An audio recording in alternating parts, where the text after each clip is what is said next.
What's up, everybody? Hey, it is Mike Whitmer with the Expansion Real Estate Group. Happy Friday to you. Hope you guys are all having an amazing day. Welcome to this month's edition to the monthly market update. Can you believe that it's already the middle of May? I can't. Tell you what, the older I get, I feel like the faster time goes. But as we come into the end of May, what we run into is the end of the school year. We got summer break coming up. We got graduation. So I just want to take a quick second and wish you guys all the best for those things. If you have kids under 18, take care, be safe, and have a wonderful end of the school year. All right, let's jump in and see what's going on with this real estate market. So we got more of the same a little bit here. So on our trusted Cromford Market Index, you can see here we kind of continued our way downwards a little bit. At the start of April, we were sitting at 79.8 on the Cromford Market Index. And then to start May, we dropped down to 77.1. So 2.7 points down. Not too bad, but still, continuing that trend downward. And if we look at today, though, we're sitting down at 74.8. So from the start of the month to the 15th, we've went down 2.3. So almost twice as fast rate of deterioration in the market as we had in April. So we'll have to keep a watch on that, see what does the rest of the month here. But you can kind of see on our daily chart here, it's just accelerated a little bit here. You can see when those dots get a little bit further apart, that means the market's dropping a little bit quicker. So hopefully that slows down and we can kind of level off here pretty soon, because we are sitting definitely 100% inside of a buyer's market. And what's driving that again? Well, two things this time. Right here, this number here, 108.6. So that supply index has continued to rise up. Last month when we did this video, it was sitting at 104.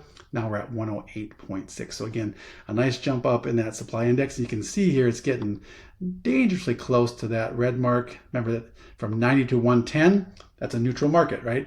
So we're getting close to that red mark and being completely in a seller in a buyer's market there too.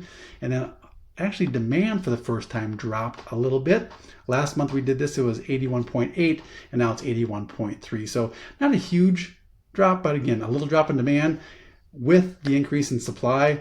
That's that lowers that Cromford index. So single family homes, last month we had 19,906, and I mentioned that we were just a hair away from that 20,000 mark, and we did. So today we're sitting at 20,258. So only a 1.75% increase in inventory, which is actually really great, because remember last month we saw a 10% increase month over month. So hopefully, and it does make sense too, because as I mentioned, we're kind of in the middle of May. May is generally the end of our busy season, right? Because what happens here in Phoenix when we get into June, July, and August?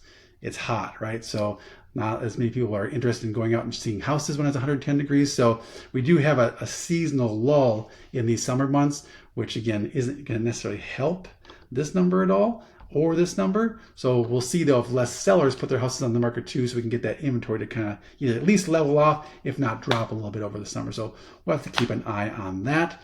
Another thing I want to show you today is just how different the market is. If you remember back to January, even in December of 2024, we were getting kind of optimistic after the election. The rates were coming down a little bit. The Cromford Index was creeping up.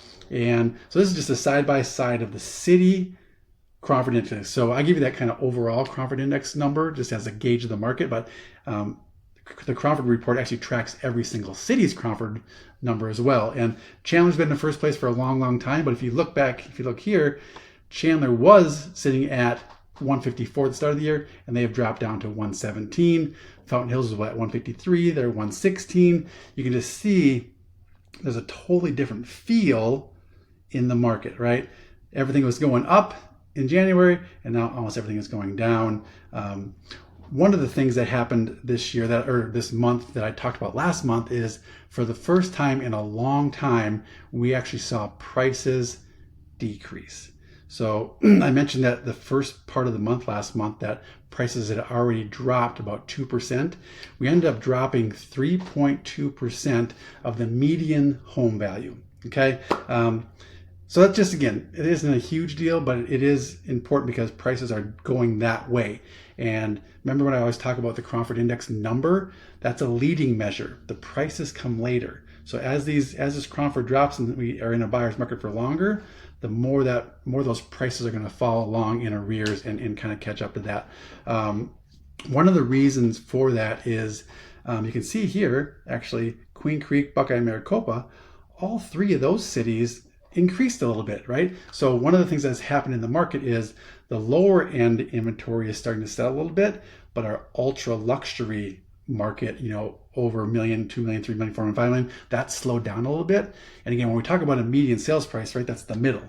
So if there is less sales up in that higher end, that price is going to naturally drop. And if there's more sales in that lower end, again, that's going to come down. So that's kind of what's going on with that. But again, just kind of a nice side-by-side look to see how different the market is truly. And why is this important? I'm going to show you this right here. This is a tool that I use when I'm sitting down and talking to sellers in whatever market I'm in. And we talk about pricing ahead of the real estate market. And I've talked about the last couple of videos of the 3 Ps, right? Price, product, or patience. One of the traps that sellers fall into in a declining market is that we price our home, we price it where the last sales are, okay? And what happens is we actually don't sell, and then we wait 2 weeks and we lower the price, but what ends up happening is we're just chasing this market downwards and we never catch it.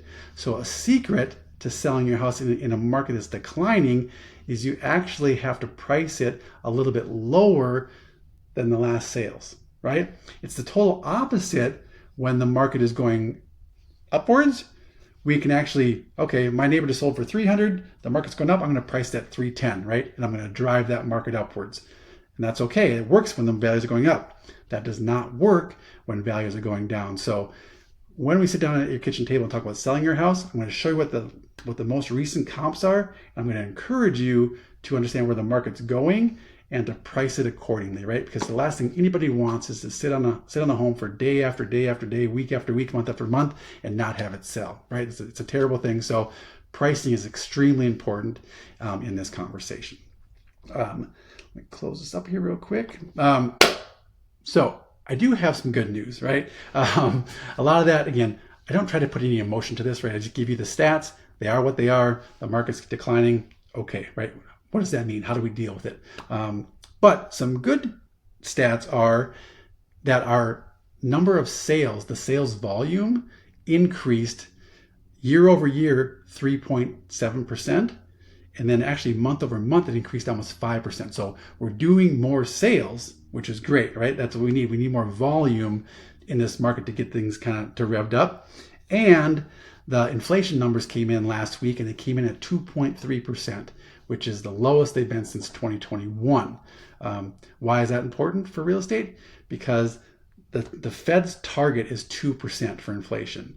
When they get to that target and they feel like that's safe, that's when they start to lower the Fed rate. And again, the Fed rate's not the interest rate, but it sure goes hand in hand. When they start to lower that Fed rate, the mortgage prices get priced into that and they start to drop. So there's a meeting in June, July, and I think September this year. So hopefully we'll start to get some rate cuts here, one of these meetings, and we'll see what happens with that interest rate. And the second that interest rate goes below 6, or even really close to 6, I think we're going to see a really big uptick in activity. So let's watch that.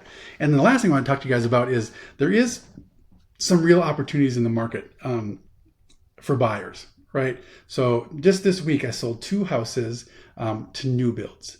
And a lot of these new builds are offering these crazy incentives because a lot of times the new build has their own lender and they're kind of partnered up in this. So they can kind of do the pricing and everything. And I'm doing one today where my client's going to get 3.99% on a 30-year fixed loan. Okay, not some teaser rate buy down adjustable rate, 3.99 fixed rate for 30 years. I did one that was FHA. I did one last week where my client got 4.99 fixed 30-year rate for a conventional, right? That's incredible, right? When conventional rates are sitting around just below 7, to get 5 or 4.99 is it saves them a ton of money. It gets the buyers a really great rate that they don't have to worry about going up at all. And they can kind of stop worrying about what's the Fed going to do, what's this economy going to do. They're locked in for a great rate for a long time. So if you guys have any interest in that, let me know. Happy to show you different communities. Some are offering low rates. Some are offering really high incentives. Some are offering different packages to get you buyers in there. But some really great opportunities for you buyers in that. All right, guys, have an amazing end of your month. Have a safe start to your summer, and I will see you in June.